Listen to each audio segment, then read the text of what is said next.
Regular bail అంటే ఏంటంటే వ్యక్తిని పోలీస్ అరెస్ట్ చేసి జైలుకు పంపాక అతను కోర్టు దగ్గరికి వెళ్ళి నన్ను బయటకు వదిలేయండి సార్ అని అడిగితే కోర్టు ఇస్తే అదే రెగ్యులర్ బెయిల్. రెగ్యులర్ బెయిల్ నా రియల్ ఉదాహరణ రాముడు.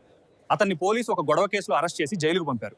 2 రోజులు జైల్లో ఉన్నాక రాముడు లాయర్ ద్వారా కోర్టులో అప్లై చేశాడు. ముందస్తు బెయిల్ అంటే ఏమిటంటే ఇది అరెస్ట్ అవ్వక ముందే తీసుకునే బెయిల్.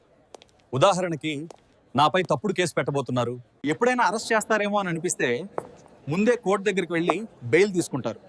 అప్పుడు పోలీస్ అరెస్ట్ చేయలేరు కొన్ని షరతులతో. ముందస్తు బెయిల్ లాట రియల్ ఉదాహరణ. సీతకు అనుమానం వచ్చింది, నా మీద తప్పుడు కేసు పెట్టబోతున్నారు, పోలీసులు ఎప్పుడైనా అరెస్ట్ చేస్తారు అని. అందుకే అరెస్ట్ అవ్వకముందే హైకోర్టుకి వెళ్ళి ముందస్తు బెయిల్ తీసుకుంది. తర్వాత పోలీసులు వచ్చినా నేను ముందస్తు బెయిల్లో ఉన్నానని చెప్పగలిగింది. ఇది ముందస్తు బెయిల్. ఇంట్రిమ్ బెయిల్ ఇది చిన్న టైం కోసం ఇచ్చే బెయిల్. అంటే కోర్టు ఇంకా ఫుల్ బెయిల్ మీద నిర్ణయం తీసుకోలేదు, కానీ అప్పటి వరకు జైల్లో ఉండకుండా బయట ఉండేందుకు ఇప్పటికి ఇంత టైం బెయిల్ అని ఇస్తారు, తాత్కాలికంగా అనమాట.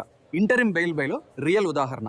రఘు బెయిల్ కోసం కోర్టుకు అప్లై చేశాడు, కానీ కోర్టుకి పూర్తి ఫైల్ ఇంకా చూడాలి. అప్పటి వరకు 10 రోజులు తాత్కాలికంగా బయట ఉండండి అని చెప్పింది. 10 రోజుల తర్వాత ఫుల్ బెయిల్ నిర్ణయం. ఇది ఇంటరిమ్ బెయిల్. డిఫాల్ట్ బెయిల్ ఇది పోలీసుల తప్పిదం వల్ల వచ్చే బెయిల్.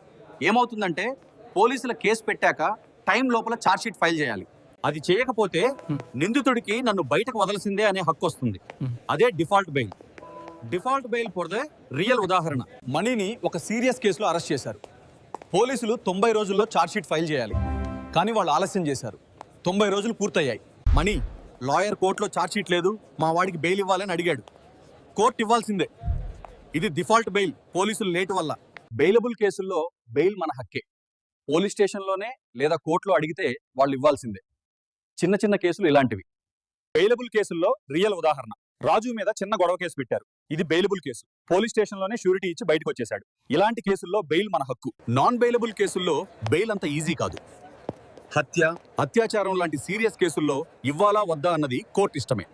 కోర్టు చూస్తుంది నేరం ఎంత పెద్దది, బయటికి వస్తే పారిపోతాడా, మళ్ళీ తప్పు చేస్తాడా, అన్నీ చూసి నిర్ణయం తీసుకుంటుంది. నాన్ బెయిలబుల్ కేసులలో రియల్ ఉదాహరణ. శంకర్ మీద హత్య కేసు పెట్టారు. ఇది నాన్ బెయిలబుల్. అతను బెయిల్ అడిగినా కోర్టు వెంటనే ఇవ్వలేదు. సాక్ష్యాలు, పరిస్థితులు అన్నీ చూసి చాలా రోజుల తర్వాతే నిర్ణయం తీసుకుంది. ఇది కోర్టు డిస్క్రిప్షన్ మీద ఉంటుంది. Provisional bail. బెయిల్ మంజూరైంది కానీ షూరిటీ పేపర్లు, డాక్యుమెంట్లు ఇంకా కంప్లీట్ కాలేదనుకో, అప్పుడు ఇప్పటికి బయట ఉండండి అని చిన్న టైం బెయిల్ ఇస్తారు. ప్రొవిజనల్ బెయిల్ అట రియల్ ఉదాహరణ.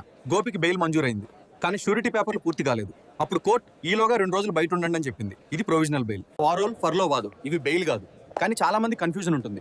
పారోల్ అంటే ఇంట్లో ఎమర్జెన్సీ ఉంటే కొద్ది రోజులు బయటకు పంపిస్తారు. ఫర్లో అంటే మంచి ప్రవర్తనకి అప్పుడప్పుడు బయటకు పంపడం. చిన్నగా చెప్పాలంటే అరెస్ట్ తర్వాత రెగ్యులర్ బెయిల్, అరెస్ట్ ముందు ముందస్తు బెయిల్, తాత్కాలికంగా ఇంట్రిమ్ బెయిల్, పోలీస్ ఆలస్యం చేస్తే డిఫాల్ట్ బెయిల్. పారోల్ గర్న రియల్ ఉదాహరణ. జైల్లో ఉన్న వ్యక్తి తల్లికి తీవ్రమైన అనారోగ్యం.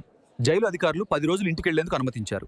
ఇది బెయిల్ కాదు, పారోల్. చివరగా సింపుల్ గా మన లైఫ్ లో చూస్తే అరెస్ట్ అయ్యాక బయటకు రావడం రెగ్యులర్ బెయిల్, అరెస్ట్ భయం ఉంటే ముందే ముందస్తు బెయిల్, కొంచెం టైం కోసం ఇంట్రిమ్ బెయిల్, పోలీస్ లేట్ చేస్తే డిఫాల్ట్ బెయిల్. చట్టంపై అవగాహన కలిగి ఉండటం అందరికీ అవసరం. మరింత సమాచారం కోసం నన్ను ఫాలో అవ్వండి. ధన్యవాదాలు.